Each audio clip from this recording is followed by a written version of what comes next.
आज का हमारा चैप्टर 4 का टॉपिक है स्टेट्स ऑफ मैटर। जो पहला पार्ट है उसका है गैस, उसको सेकंड पार्ट उसका लिक्विड में है, लेकिन अब हम चैप्टर 4 में गैस के बारे में पढ़ेंगे। अब different states of matter, matter की डिफरेंट स्टेट्स होती हैं। आमतौर पे वैसे तो ज़्यादा हैं, लेकिन हम आमतौर पे 3 पढ़ते हैं: सॉलिड, लिक्विड एंड गैस। जैसे कि हम इधर एग्जांपल लेते हैं वाटर की। अब जो वाटर है वो एक ख़ास ऐसी चीज़ है जो सॉलिड, लिक्विड, गैस तीनों में आमतौर पर पाया जाता है। अब वाटर जब सॉलिड होगा तो वो आइस में कन्वर्ट हो जाता है और उसकी शेप डेफिनेट होती है, डेफिनेट शेप होती है, डेफिनेट वॉल्यूम होता है, शेप एंड वॉल्यूम। और इसके अंदर क्योंकि ये आपस में इस तरह जो सॉलिड के जो मॉलिक्यूल्स होते हैं उनके आपस में बहुत टाइटली पैक्ड होते हैं, क्योंकि उनके अंदर इंट्रा मोलिकुलर फोर्स बहुत ज़्यादा हाई हो जाती है। Intra molecular force becomes very high. इस वजह से वो टाइटली पैक्ड होते हैं और उनका शेप डेफिनेट हो जाता है।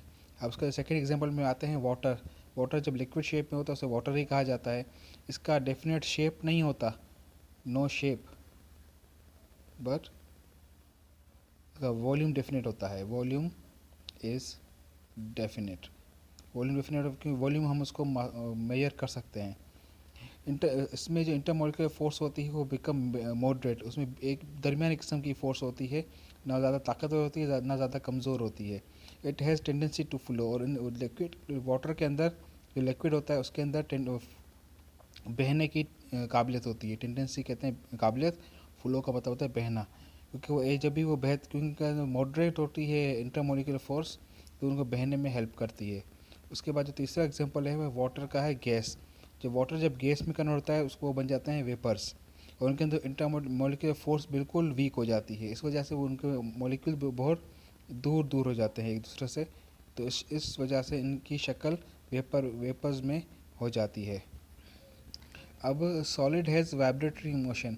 जो भी सॉलिड चीज़ें होंगी उनके अंदर वाइब्रेटरी मोशन होती है, और इनका एक मॉलिक्यूल्स का डिस्टेंस दूसरे मॉलिक्यूल से 10⁻⁸ सेंटीमीटर होता है। ये अब याद कर लीजिएगा, इसका ज़रूर MCQs में शो होते हैं कि एक मॉलिक्यूल के एक सॉलिड के एक मॉलिक्यूल से दूसरे मॉलिक्यूल का डिस्टेंस 10⁻⁸ सेंटीमीटर होता है।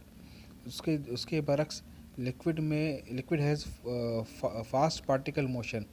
उसमें वाइब्रेटरी मोशन होती है। वाइब्रेटरी का मतलब होता है आगे पीछे होना, बैक एंड फोर्थ को वाइब्रेटरी मोशन कहा जाता है।